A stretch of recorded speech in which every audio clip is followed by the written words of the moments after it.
కృప లేకుండా మనం జీవించలేం, కృప లేకుండా మనం బ్రతకలేం. కృప అనే మాట చాలాసార్లు మీకు చెప్తుంటాను, అంత ఈజీగా పలికే మాట కాదు. కృప అనేది చిన్న చిన్న వాటికి ఆపాదించే పదము కాదు. కృప అంటే ఈరోజు మన జీవితాలు అయోగ్యులుగా ఉన్న మనలను యోగ్యులుగా మార్చింది ఆయన కృప. దీన దరిద్రులుగా ఉన్నటువంటి మనలను ఉన్నతమైన స్థితిలో నిలుపుకుంది ఆయన కృప. ఈరోజు మన జీవితంలో కృప ఉంటే చాలండి. కృప ఉంటే అన్నీ ఉన్నట్టే. అసలైంది అడగకుండా మనం చిన్న చిన్నవి అడుగుతుంటాం. దేవుని కృప పొందకుండా మనము భూ సంబంధమైన ఆశీర్వాదాలు సంపాదించుకోవడం అనేది ఆశిద్దాం.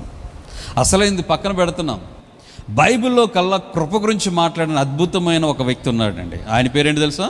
పౌలు గారు. కృప అనే మాటకు అర్థం కావాలంటే పౌలు గారిని అడగండి. నేనేమై ఉన్నానో అది దేవుని కృప వలనే. నేను దౌర్భాగ్యుడను, పాపను, భ్రష్టుడను అని చెప్తూ అనేకమైన విషయాలు చెప్తాడు. ఒకప్పుడు దేవుని కృప లేదు కానీ చాలా ఉద్యోగం ఉంది. నేను రోమా సామ్రాజ్యంలో చాలా అద్భుతమైనటువంటి ఉన్నతమైన స్థానంలో ఉన్నాను. గమలీయేల పాదాల యొద్ద గొప్ప జ్ఞానాన్ని అభ్యసింపజేశాను. నేను బయటకు వస్తే అందులో హడలు భయపడేవారు, ఎవరు నన్ను చూసినా పారిపోయేవారు. ఆఖరికి యూదులు, క్రైస్తవులు అనబడిన వారు నేనంతే దడ అలాగుండేవాడు పౌలు సౌలుగా ఉన్నప్పుడు. కానీ ఇప్పుడు ఏమన్నాడంటే అదంతా పెంట జీవితం, కానీ ఇప్పుడు నిజమైన జీవితం.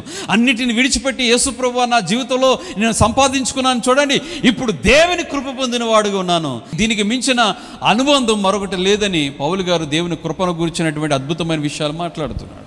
నా ప్రియమైన దేవుని సంగమా, దేవుని బిడ్డలారా, దేవుని కృప నీ మీద ఉంది కాబట్టి నువ్వు ఏ విషయంలోనూ కూడా తొలగిపోవద్దు. ఒకవేళ కొన్నిసార్లు ఒకవేళ తొలగిపోయి అనుకుంటున్నావేమో, సరే నేను దేవుని నుంచి దూరం అయిపోయాను, ఇంకా దేవుడు నన్ను ప్రేమించడు, దేవుడు నన్ను లెక్క చేయడు, దేవుడు నన్ను స్వీకరించడు అని అనుకుంటున్నామో. లేదు లేదు, నువ్వంటే ఆయనకి ప్రేమ, నువ్వంటే ఆయనకి ఎంతో ఆప్యాయత. ఎందుకంటే నువ్వు ఆయన బిడ్డవు, ఆయన కుమారుడు, ఆయన కుమార్తెవు.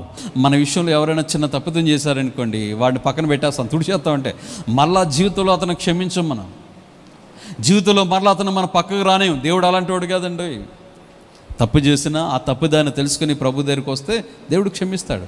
ఈరోజు తప్పిపోతుంటారు చాలామంది, దేవుని దగ్గర నుంచి వెళ్ళిపోతున్నాం, ఆవేశపూరితమైన నిర్ణయాలు తీసుకుంటుంటాం.